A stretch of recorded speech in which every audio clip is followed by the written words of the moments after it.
La balado-diffusion de cette semaine est une présentation de JN Auto, vente et financement.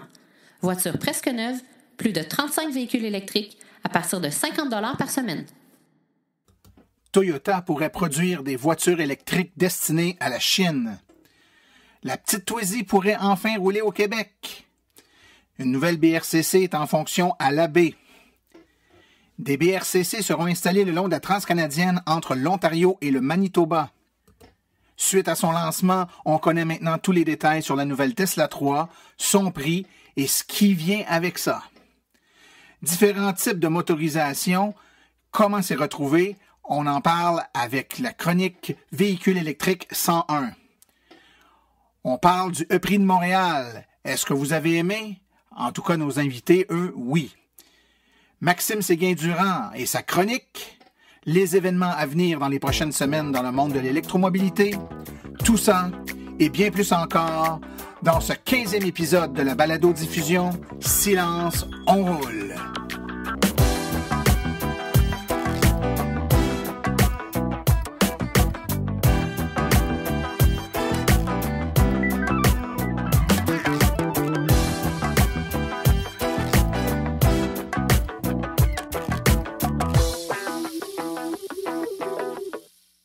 Bonjour tout le monde, mon nom est Martin Archambault, administrateur et webmestre de l'Association des véhicules électriques du Québec. C'est avec passion et plaisir que j'anime ce podcast dédié 100% aux véhicules électriques. Alors, au moment d'enregistrer le présent podcast, on est tout de suite après le E-Prix de Montréal, donc la grande course de Formule E, de Formule électrique. Et puis, évidemment, je vous cache pas que j'étais sur place. Non pas que je sois un grand amateur de course automobile, ni de voitures en général, hein, ça fait un peu étrange de dire ça, venant d'un administrateur d'une association de véhicules électriques. En fait, c'est beaucoup plus le véhicule électrique qui m'intéresse que la bagnole dans le sens qu'on l'entend généralement. Puis, j'ai jamais été non plus un grand fan de course et puis d'éléments, d'événements du genre. J'ai très peu suivi la Formule 1, un peu comme tout le monde, j'imagine, de ma génération. J'ai connu plus jeune la fin tragique de Gilles Villeneuve. Je m'en rappelle à peine, mais je m'en rappelle. Et puis, j'ai connu aussi la période de Jacques Villeneuve. Je dois vous dire que la Formule E, je m'y intéressais pas, mais je le regardais du coin de l'œil. Et j'ai toujours vu la Formule E comme étant un laboratoire de recherche et développement extraordinaire, où je vois là le même potentiel pour le véhicule électrique qu'on a vu pour la Formule 1 envers les véhicules ordinaires, là, donc à moteur à combustion. Et je suis toujours persuadé que l'avancement, les recherches et développements en batterie, en système de recharge, en système électronique de gestion de l'énergie, ça passe par de la recherche et développement à gros budget. Et puis la Formule E est une façon extraordinaire, est un moyen extraordinaire d'aller chercher des sommes de recherche et développement et de faire avancer de cette façon-là la recherche et puis les nouveautés. Puis on va tous pouvoir un jour en bénéficier. Donc en ce sens, pour moi, c'est intéressant d'aller faire un tour. J'ai été agréablement surpris. J'ai adoré mon passage sur le site du E-Prix. Non, Montréal n'était pas à feu et à sang. On était capable de s'y rendre facilement en transport en commun. Aucun délai, aucune attente. Ça circulait super bien sur le site. Évidemment, il y a des points d'accès qui sont bien identifiés. Et en dehors de ça, c'est clôturé. Que voulez-vous? On ne peut pas rentrer n'importe où. Mais sinon, là, une fois sur le site, c'est une ambiance extraordinaire. On a vécu des moments vraiment... je vous dirais, surprenant pour des gens qui ne sont pas des tripeux de course normalement. Et puis, ce qu'on a fait en sortant de là, on s'est promis qu'on y retournerait. Et au moment de vous parler, mes billets pour l'année prochaine sont déjà achetés. Alors, je vous le dis, ça vaut la peine d'aller jeter un tour puis d'aller voir là, des bolides tout à fait extraordinaires, roulés électriques, dans un circuit urbain en plus, dans les rues de Montréal. C'est tout à fait exceptionnel. J'aimerais également en profiter pour saluer un auditeur qui m'a gentiment envoyé un courriel, M. Gadi Melamed. Je voulais simplement vous dire merci d'être à l'écoute de la balado-diffusion Silence, on roule. Comme M. Melamed, si vous écoutez le podcast et vous aimeriez me dire un petit bonjour ou encore me faire part de vos commentaires, vos suggestions, ne vous gênez surtout pas. Le podcast, c'est pour vous qu'on fait ça. Alors, vous nous écrivez à martin@aveq.ca, donc martin@avec.ca. Et puis, vous me dites ce que vous avez envie de me dire. Et puis, on va tenir compte de tous les commentaires, évidemment, les critiques constructives. J'aimerais aussi vous suggérer, si vous écoutez le podcast par abonnement, là, ce que je vous suggère pour recevoir automatiquement sur vos appareils les épisodes. Sur iTunes, vous pouvez voter, vous pouvez donner une cote au balado-diffusion. Donc, un petit 5 étoiles pour notre balado, ça a pour effet de remonter sa cote et ça la fait remonter dans le palmarès. Donc, la balado est publicisée plus souvent et vue, donc entendue par un plus grand nombre de personnes. Donc, si vous avez le temps d'aller faire un petit tour pour nous donner un coup de main, ça serait bien apprécié. Alors, je ne veux pas trop m'étirer, on a beaucoup encore de sujets aujourd'hui. On fait une courte pause et on y va tout de suite avec les nouveautés de la semaine dans le monde de l'électromobilité.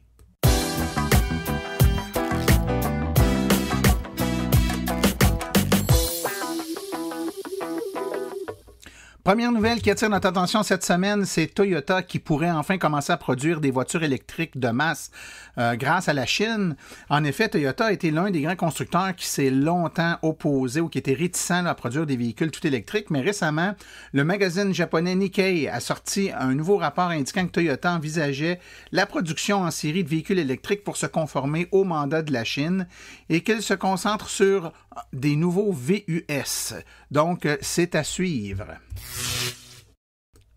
Il aura fallu être patient, mais finalement, après 4 ans de délai, la fameuse petite Twizy de Renault pourrait rouler au Québec.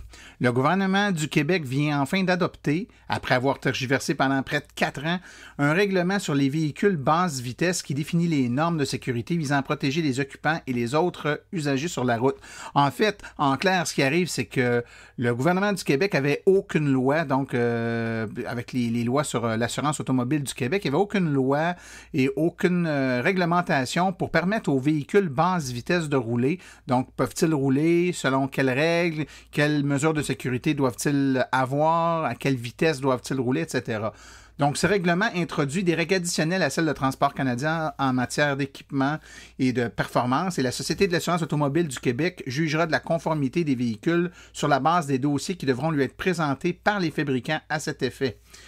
Donc, en mai 2016, une modification au Code de sécurité routière permettait la circulation des véhicules à basse vitesse et attribuait au gouvernement le pouvoir de déterminer par règlement les normes de sécurité particulières qui leur étaient applicables.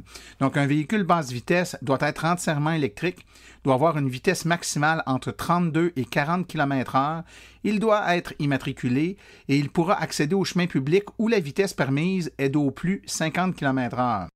Jusqu'à maintenant, les véhicules basse vitesse ne pouvaient circuler que sur des chemins privés ou des zones balisées. Le circuit électrique était fier d'annoncer qu'une nouvelle borne de recharge rapide était maintenant en fonction à l'Abbé, donc plus particulièrement au 665 boulevard de la Comportée à l'Abbé. On pourra s'y charger avec des recharges rapides 400 volts au moyen des connecteurs CHAdeMO ou Combo. On vous rappelle que la charge rapide est offerte à 10 $ de l'heure facturée la minute.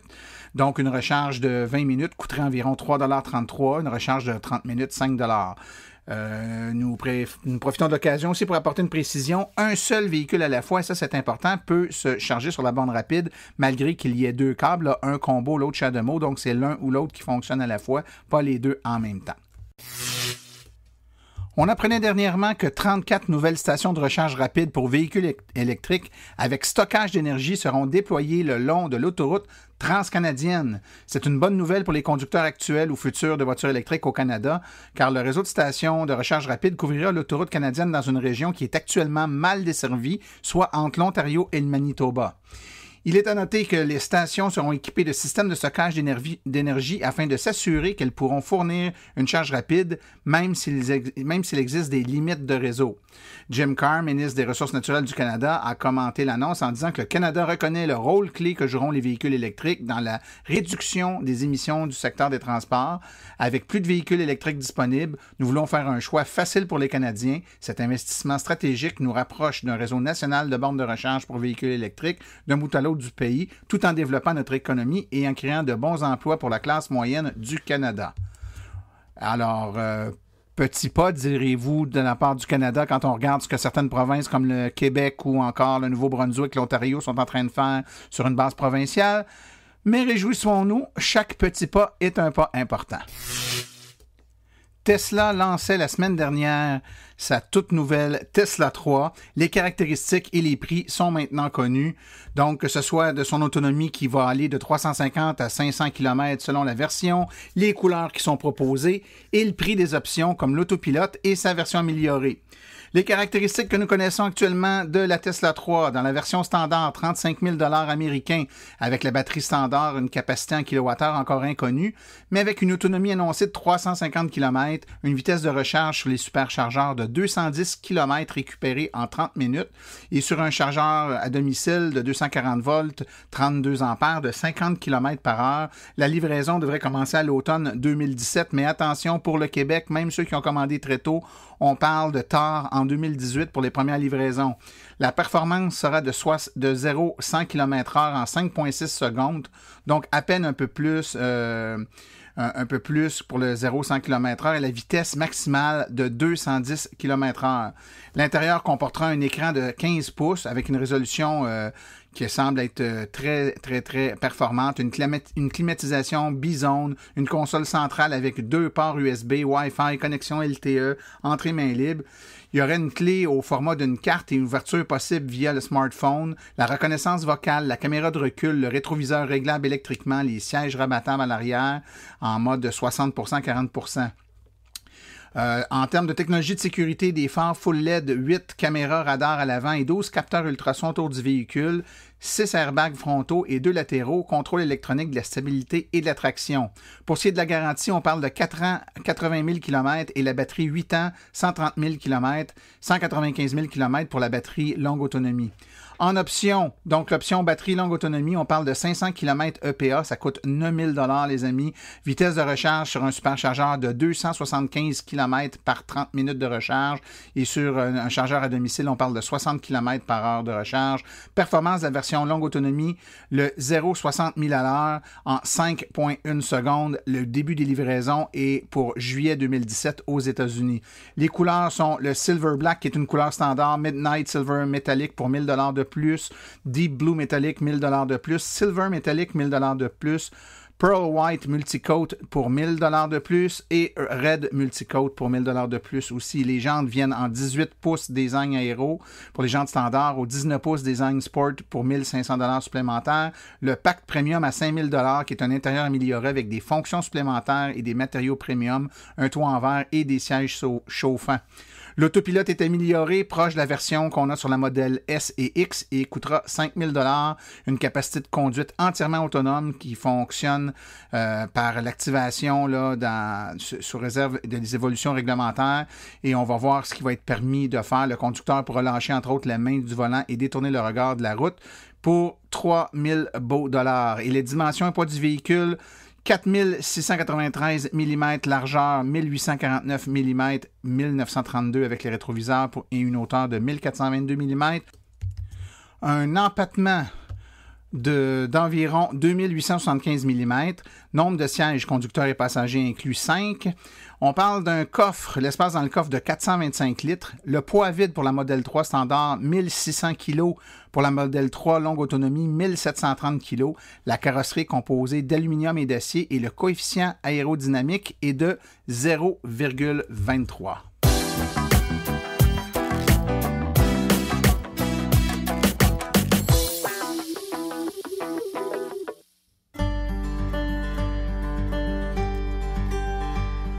La mission de l'AVEC se résume comme suit.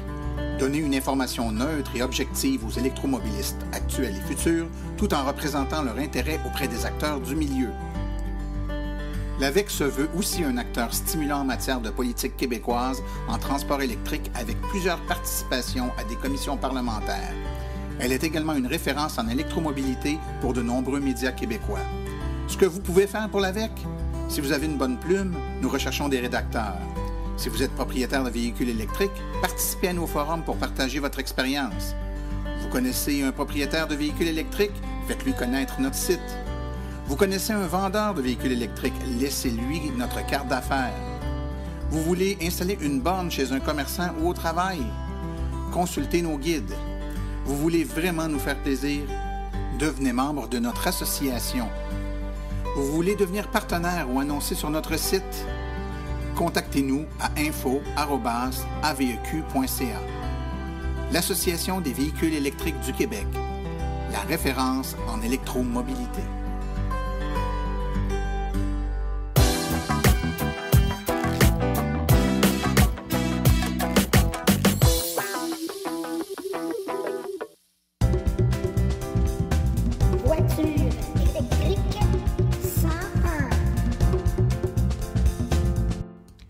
Alors, voici que je suis de retour avec une chronique que ça faisait longtemps qu'on n'avait pas faite, Véhicule électrique 101. J'ai décidé de revisiter, de refaire un peu la formule de cette chronique-là.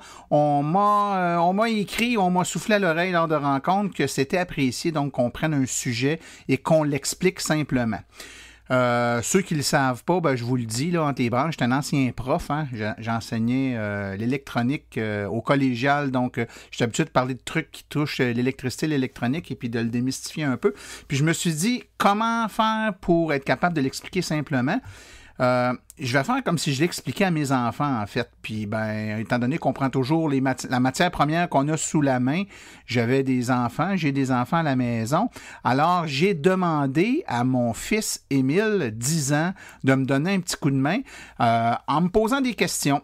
Cette semaine, c'est lui qui va me poser une question. Si jamais vous avez des enfants à la maison qui veulent nous en poser, hein, vous les enregistrez avec votre téléphone, vous m'envoyez la question, le fichier sonore de la question, puis je passe ça dans le podcast et je réponds à la question, pas de problème. Alors, cette semaine, on va y aller avec Émile. Ça va bien, Émile? Oui. T'es sûr? Ouais. Tu vas avoir des bonnes questions pour nous encore aujourd'hui? Ouais. Qu'est-ce que tu fais de bon de ce temps-là? Ben, je suis à l'école, là. Ça te garde occupé? Ouais. T'as-tu eu le temps de penser à une petite question pour moi? Je pense que oui. Vas-y, je t'écoute. J'ai entendu parler de voitures hybrides branchables. Nous, notre voiture est électrique puis est branchable. Mais c'est quoi la différence entre une voiture hybride branchable et entre une voiture électrique branchable? Hey, c'est une bonne question, Émile. Je vais essayer d'y répondre le mieux que je peux. Si jamais c'est pas clair, tu me le dis, OK? OK. En fait, vois-tu, les voitures allées jusqu'à il n'y a pas longtemps, c'était toutes des voitures à essence. Donc, ce qui fait avancer les roues, ce qui fait avancer la voiture, c'est un moteur à essence. Jusque-là, tu me suis? Ouais. Bon. Une voiture comme la nôtre, c'est une voiture tout électrique. Donc, on enlève le moteur à essence, on le remplace par un moteur électrique. Donc, au lieu d'avoir de l'essence qui fait tourner un moteur à essence qui fait avancer la voiture, on a une batterie électrique qui fait tourner un moteur électrique qui fait avancer la voiture. Jusque-là, pas de problème? Non. Bon, notre batterie sur notre voiture toute électrique, si on veut la charger, bien, on doit prendre la voiture puis la brancher sur une source d'électricité qui va recharger la batterie pour qu'on soit capable de rouler après. Ouais, ça c'est sûr. Ça, c'est une voiture toute électrique, comme la nôtre. C'est ce qu'on appelle une voiture 100% électrique. Maintenant, il existe une voiture qui est comme mi-chemin entre une voiture à essence puis une voiture électrique. C'est ce qu'on appelle une voiture hybride. Hein? Okay. Hybride, ça veut dire à moitié des deux. Hein? Fait qu'une voiture hybride normale, c'est une voiture qui a deux moteurs dedans. Un moteur électrique puis un moteur à essence. Okay. Donc, généralement, la voiture va fonctionner avec l'un des deux ou les deux en même temps, c'est-à-dire le moteur à essence va parfois venir aider, c'est-à-dire le moteur électrique va venir aider le moteur à essence pour y donner un peu plus d'énergie dans certaines circonstances. Souvent, par exemple, à basse vitesse, bien, notre voiture va rouler avec le moteur électrique. Puis dès qu'on va se mettre à aller plus vite puis faire de l'autoroute, par exemple, bien, c'est le moteur à essence qui embarque. Puis pendant que le moteur à essence roule, le moteur à essence en profite pour recharger les batteries du moteur électrique, ce qui fait qu'une voiture hybride normale, tu n'as jamais besoin de la brancher. La batterie se recharge par le moteur à essence quand le moteur à essence roule. Tu comprends? Okay. Fait que tu as les deux moteurs. Donc, les roues de la voiture roulent avec les deux moteurs. Une voiture hybride branchable, c'est une voiture hybride sur laquelle on a mis des batteries plus grosses, qui va faire en sorte que la voiture hybride va être capable de faire beaucoup plus de routes juste électriques sans utiliser le moteur à essence. Alors là, puisque ce n'est pas suffisant pour recharger le moteur électrique, la batterie du moteur électrique en roulant à essence, on branche aussi cette voiture hybride-là sur un chargeur pour recharger les batteries. Donc, grosso modo, c'est que tu démarres avec ta voiture, tu fais un grand bout électrique. À un moment donné, ta voiture elle devient à essence, donc c'est le moteur à essence qui embarque. Puis à la fin de ta journée, quand tu arrives à la maison, tu branches ta voiture puis tu recharges les batteries. Donc, tu n'utilises pas le moteur électrique pour charger la batterie, tu utilises plutôt un chargeur pour recharger la batterie. Donc, tu n'as pas besoin de prendre l'essence du moteur à essence pour, en plus de faire avancer l'auto, faire recharger la batterie. Tu comprends? Oui.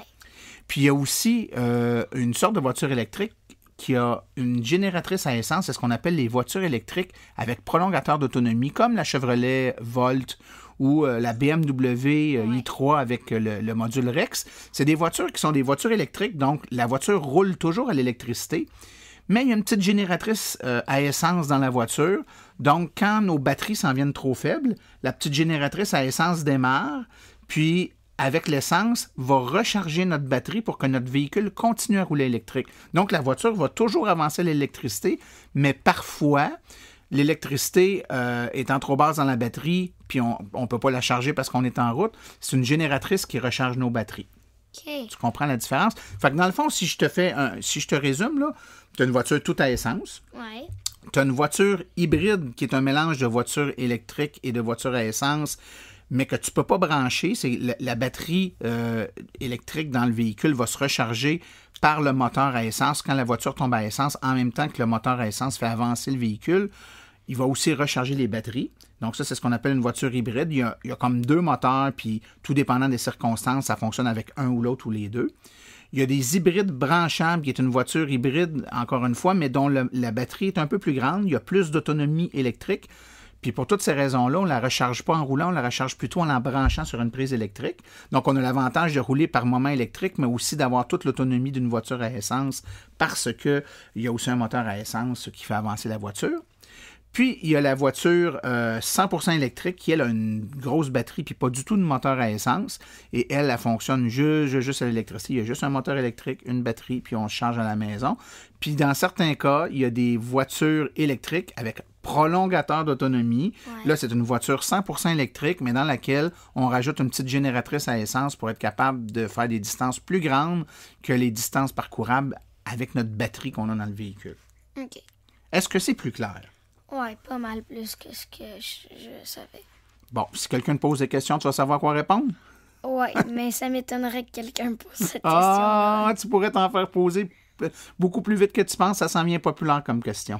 Ouais. Hein?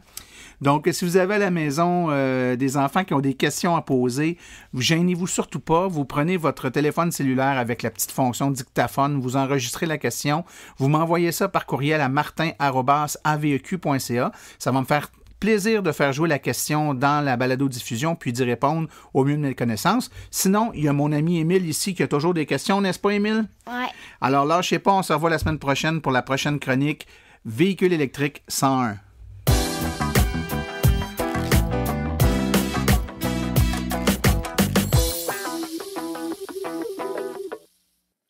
JN Auto, la référence lorsque vient le temps de se procurer une voiture électrique presque neuve.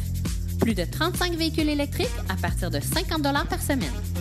De plus, JN Auto offre une promotion exclusive aux membres hors de l'Association des véhicules électriques du Québec. Un rabais supplémentaire de 500 $ sur le prix affiché à l'achat de votre voiture. Une seule promotion par achat. JN Auto, choix, qualité et service après-vente irréprochable depuis 1982. Téléphonez-nous sans frais au 1-888-821-3084. Consultez notre liste de voitures au www.jnauto.com ou visitez-nous au 317 Route 116 à Richmond, en Estrie.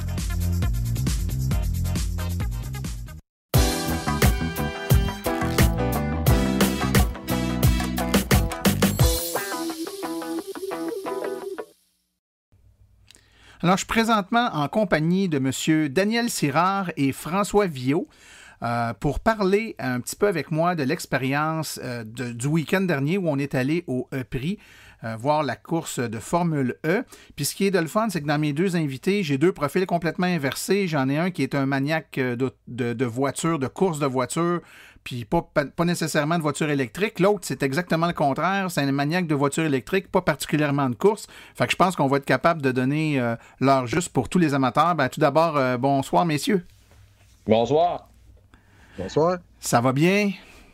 Très bien, merci. Super, Martin. Good. Ben écoutez, on va parler un petit peu de l'expérience qu'on a vécue en fin de semaine à Montréal sur le site du EPRI en plein centre-ville.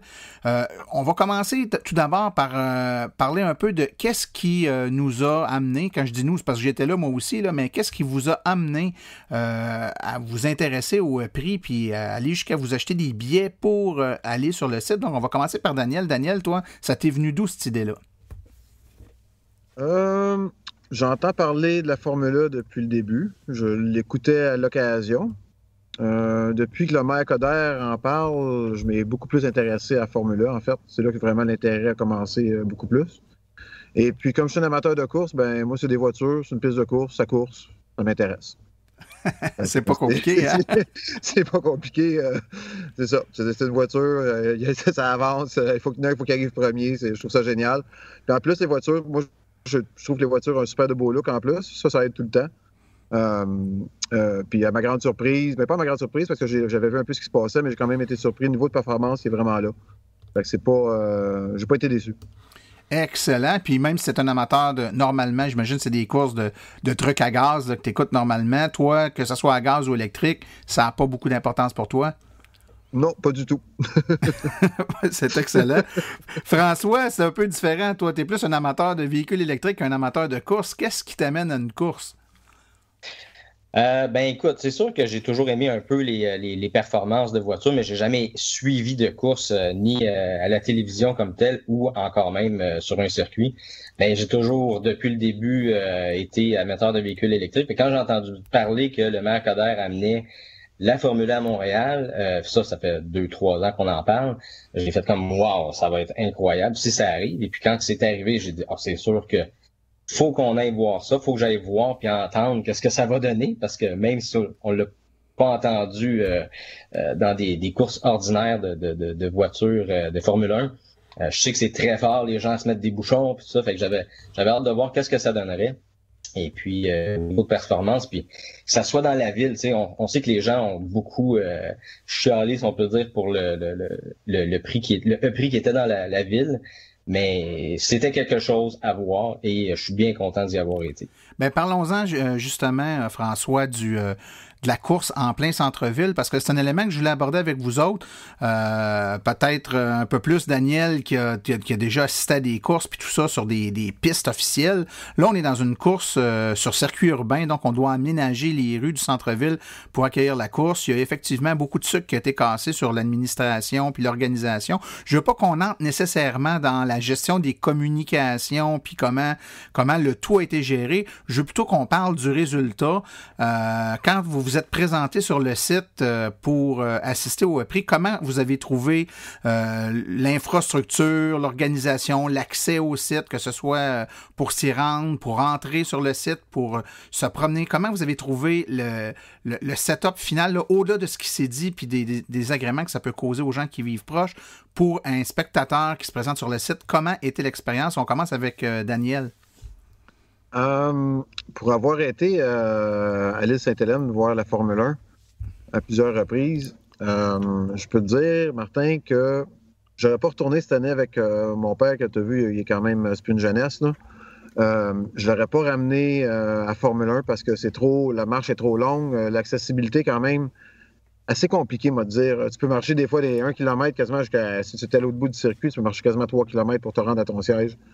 Ce que j'ai bien aimé là, c'est le métro. Le métro était gratuit cette journée-là, ce qui était génial. Donc, le trafic, moi, je pars de Laval, ça a été génial. On s'est rendu sur le mon papa, fait qu'on a même été capable d'avoir une petite voiturette électrique pour se rendre. Et puis, non. J'ai trouvé ça... moi, j'ai beaucoup aimé. Puis, pour avoir vu d'autres sites, je te dirais, je parlais de bonheur avec François du Grand Prix de Trois-Rivières. Et je pense que c'est le plus bel événement de course qu'on a au Québec, au-delà même du Grand Prix, en tout cas pour l'amateur de course. Puis ça m'a fait penser un peu plus à ça. J'ai trouvé un peu plus ça que le Grand Prix, ce que pour moi est un plus en passant. Okay. Puis toi, François, comment tu as trouvé ça, le site? C'était super bien fait. En fait, j'ai été vraiment impressionné dès le départ. On est arrivé, puis toutes on a parlé des murets, mais c'était vraiment impressionnant. C'était bien fait, c'était bien organisé. C'est sûr qu'il y avait quelques petites lacunes que d'ailleurs j'ai vu que tu avais soulevé là, dans l'article que tu as posté sur l'AVEC. Par exemple, pour l'accessibilité gradin, des fois, c'était quand même assez loin en rapport avec le E-Village, qui était toutes les attractions à voir, toutes ceux qui exposaient, dans le fond, qui étaient là. Et puis, je te dirais que des fois, les indications n'étaient pas toujours évidentes, mais pour le reste, c'était vraiment super organisation. Comme j'en parlais avec Daniel, justement, un petit peu avant le podcast, que la nourriture, l'eau, tout ce qui était, dans le fond, rafraîchissement, c'était quand même assez abordable. C'était pas, on était loin du Centre Bell, je te dirais. Oui, c'est ça. Ça a des prix d'événements, mais des prix d'événements très, je dirais, corrects, là. C'était pas exagéré. Ouais. Exactement. Fait que ça, c'était bien apprécié aussi. Évidemment, la température était de notre bord. C'était une merveilleuse fin de semaine. Mais au-delà de ça, je te dirais que non, il n'y a pas eu de désagrément ou quoi que ce soit. C'était un bel endroit où être cette journée-là. Pour passer la journée, ça a passé dans le temps de dire. Ah, effectivement. Effectivement, ça allait très vite. Si on parle maintenant de l'événement, des courses comme telles, donc évidemment, là, il y a les pratiques qui sont le matin. Il y a 2 pratiques. C'est suivi de la qualification. Il y a la Super Pole après, là, pour ceux qui se connaissent un peu, là, où les meilleurs coureurs là, refont des tours de piste, et puis ça permet là, de déterminer le tour le plus rapide, puis ça va donner 3 points bonus au coureur le plus rapide, puis ça permet aussi en même temps, là, lors des qualifications, comme toute course, de se faire une idée de la grille de départ. Puis dans l'après-midi, on a la course en tant que telle. Si on parle du spectacle de la course, et là, j'ai vraiment hâte d'entendre Daniel, parce que Daniel, il se connaît pas mal plus que moi et toi sur le sujet, François. Toi, tu es habitué de voir des courses de tous les styles. Comment tu as trouvé le spectacle là, pour un amateur de course?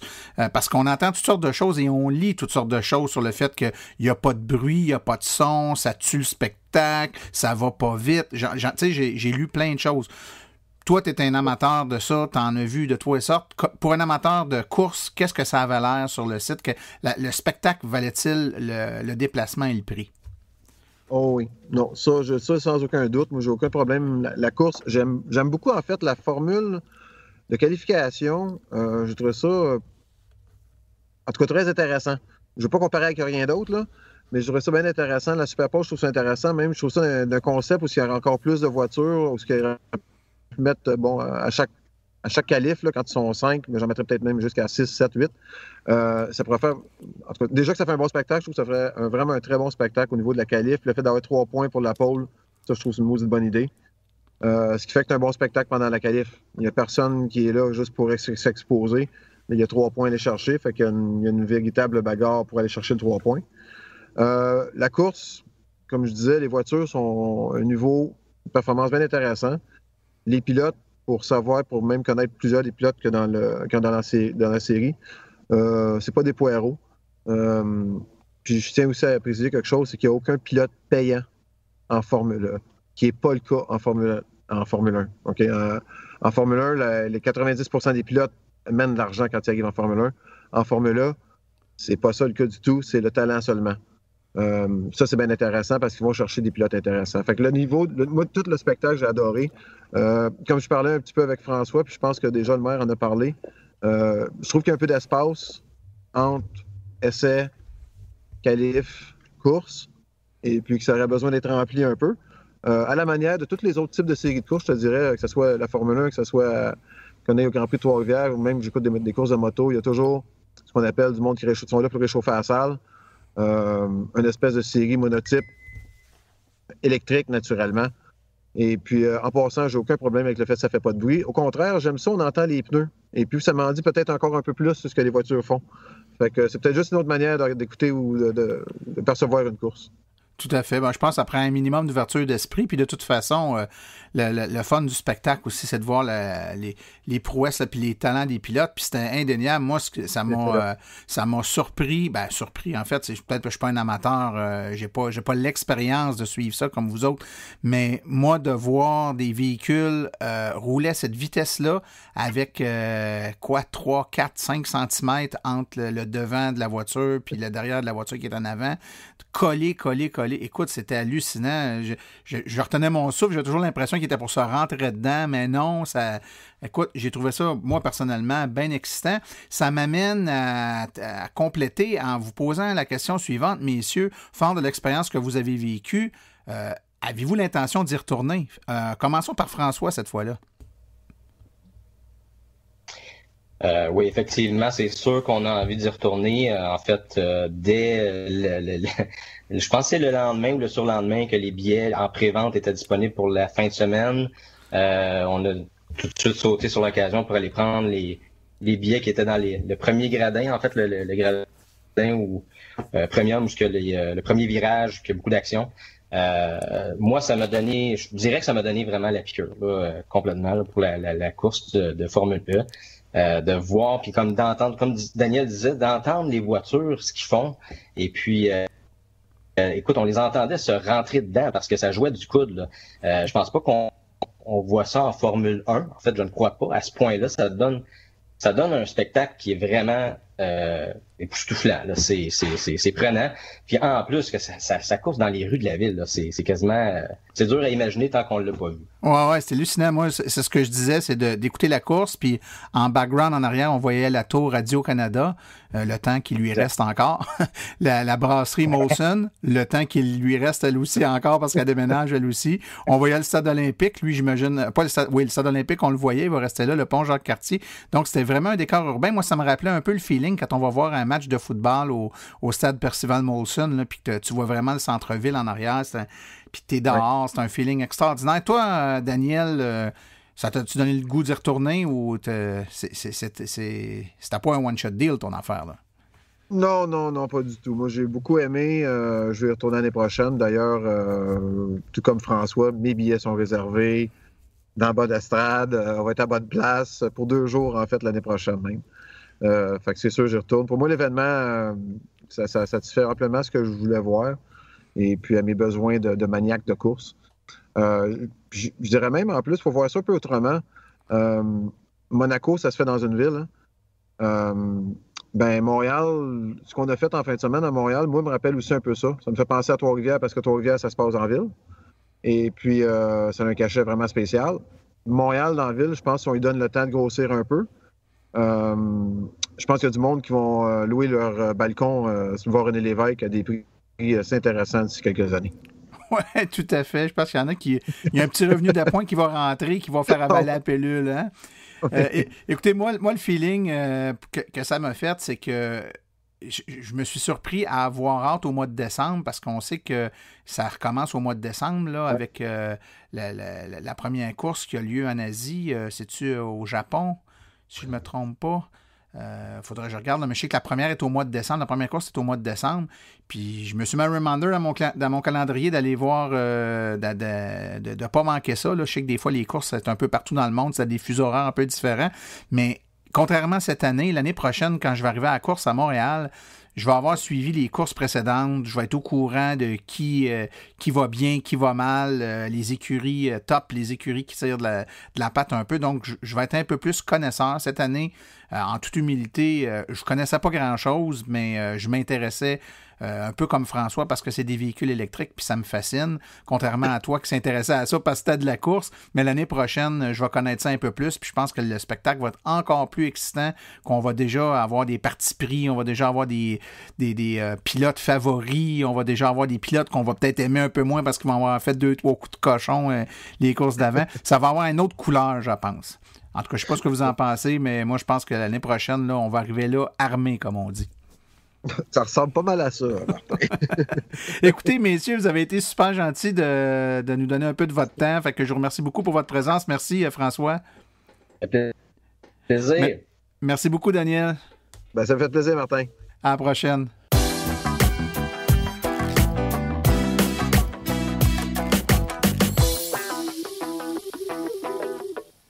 Bonjour à tous. Cette semaine, on clôt la discussion concernant une question fondamentale. À quel point les VE peuvent être qualifiés d'écologiques?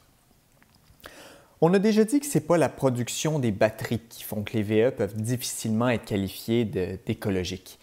En fait, lorsqu'elles sont plus assez efficaces pour faire avancer une auto, les batteries peuvent être recyclées, peuvent être réutilisées, par exemple pour stocker l'énergie de panneaux solaires résidentiels. Pour ce qui est de l'extraction des ressources, même si c'est encore très sale d'acquérir les ressources nécessaires pour faire les batteries, les technologies sont de plus en plus performantes et la recherche dans ce domaine ne fait que commencer. Bref, ce qui est aujourd'hui très polluant le sera beaucoup moins demain, comme pour toutes les technologies émergentes. Ce qu'il faut retenir, c'est donc que oui, les batteries sont polluantes, mais c'est loin d'être la catastrophe que certains annoncent. Et ensuite, jusqu'à un certain point, cette pollution est inévitable. On ne peut pas exiger d'une technologie émergente qu'elle soit sans faille. Ça prend une période de recherche, de rodage.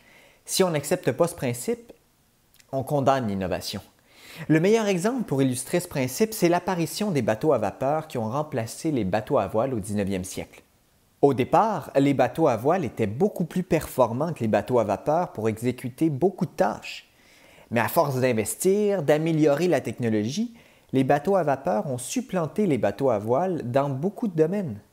Dans tous les domaines. C'est la même chose pour les VE. Et on est déjà rendu au point où les véhicules électriques sont moins polluants que les voitures à essence. En effet, selon Stephen Guilbeault, même lorsqu'on prend en compte tout le cycle de vie d'un VE et tout le cycle de vie d'une voiture à essence, et ce, même dans le cas d'une province qui fait son énergie à partir du charbon, qui est très polluant, on observe une diminution de la pollution pour le VE de près de 50 %. Ce pourcentage est donc encore plus grand dans le cas de provinces ou d'États qui fonctionnent avec des sources d'énergie renouvelables, comme le Québec. La raison, c'est qu'un moteur électrique est 3 fois plus performant qu'un véhicule à essence. En fait, un moteur à combustion perd les 2/3 de son énergie en chaleur. Ça veut dire qu'il y a environ 30 % de l'énergie produite par le pétrole dans un moteur thermique qui sert à faire avancer le véhicule.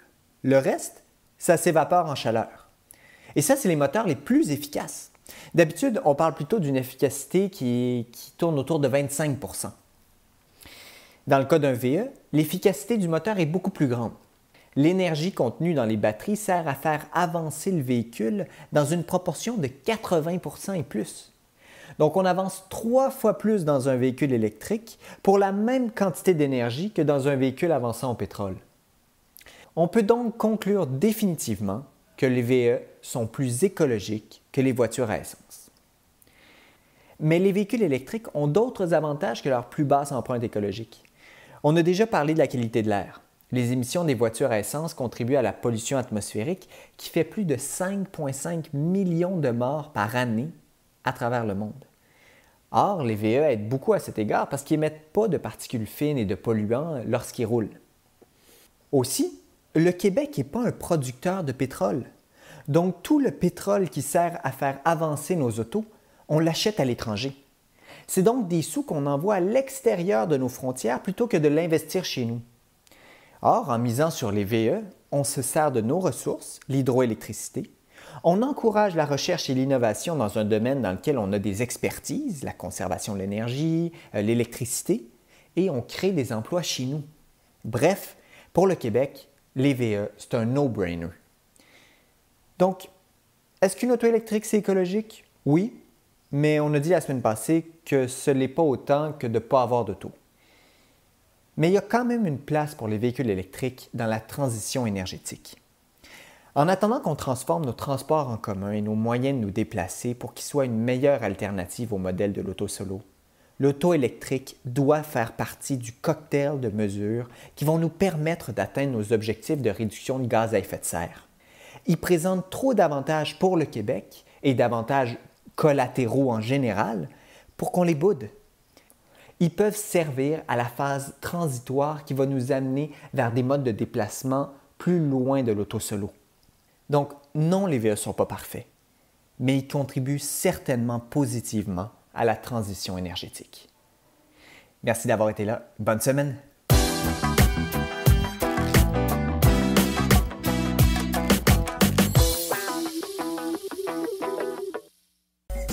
Voici les événements à venir dans les prochaines semaines dans le monde de l'électromobilité. Le 5 août, le week-end des anciennes à Rimouski, kiosque d'information et essais routiers. Le lendemain, le 6 août, c'est la 47e exposition de Lobinière de 10h30 à 16h au 1070 avenue Bergeron, Saint-Agapit, kiosque d'information et essais routiers. Les 12 et 13 août 2017 de 13h à 16h, c'est l'Auto-Show de Gatineau au Parc des Sept de Elmer, des kiosques d'information et une exposition de voitures électriques. Le 12 août, lac en fête, de 13h à 16h au lac Mégantic pendant la traversée du lac Mégantic, donc kiosque d'information essais routiers à partir de la BRCC de Mégantic. Le lendemain, le 13 août 2017, de 10h à 16h, c'est Destination Zéro Émission à la Place des Citoyens, 999 boulevard de Sainte-Adèle à Sainte-Adèle, kiosque d'information et essais routiers. Le 17 août, le jeudi 17 août, c'est les jeudis branchés qui sont de retour de 17h à 21h au marché de la gare de Sherbrooke. Conférences, informations et table ronde. Et je m'en voudrais de ne pas vous parler de notre événement Je roule vert le 19 août de 10h à 16h à l'ATAU Montréal. C'est le plus gros événement de l'année. Un événement unique 100% électrique, des essais routiers, des olympiades en voiture électrique, conférences de personnalités publiques sur l'électromobilité, kiosque interactif, spectacle de cirque, plusieurs surprises. Donc, on a également la présence de notre porte-parole pour la campagne Je roule vert, Anaïs Favron. Et on va essayer à cette occasion-là de battre le record Guinness du plus grand nombre de véhicules électriques et hybrides branchables au monde. Donc, vous pouvez vous inscrire là, sur notre site web et participer à ce défi unique.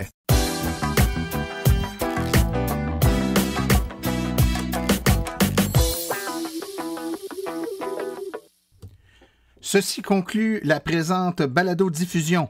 L'AVEQ remercie tous les collaborateurs, particulièrement le petit Émile Archambault, Daniel Sirard et François Viault, ainsi que Maxime Séguin-Durand pour sa chronique. La reproduction ou la diffusion de l'émission est permise, mais l'Association des véhicules électriques du Québec aimerait en être avisée. Toutes questions concernant l'émission peuvent être envoyées à l'adresse martin@aveq.ca. Pour les questions générales regardant l'électromobilité ou l'association, écrivez plutôt à info@aveq.ca. Pour vous renseigner et avoir accès à toute la documentation de l'AVEQ, visitez notre site web au www.aveq.ca. Et je vous rappelle que sur notre site, afin de vous faciliter la tâche, vous avez accès aux archives de nos balados ainsi qu'à des hyperliens vers les sites web mentionnés aujourd'hui, le tout directement au www.aveq.ca/silence. Mon nom est Martin Archambault et d'ici la prochaine balado, j'espère que vous attraperez la piqûre et direz vous aussi, silence, on roule.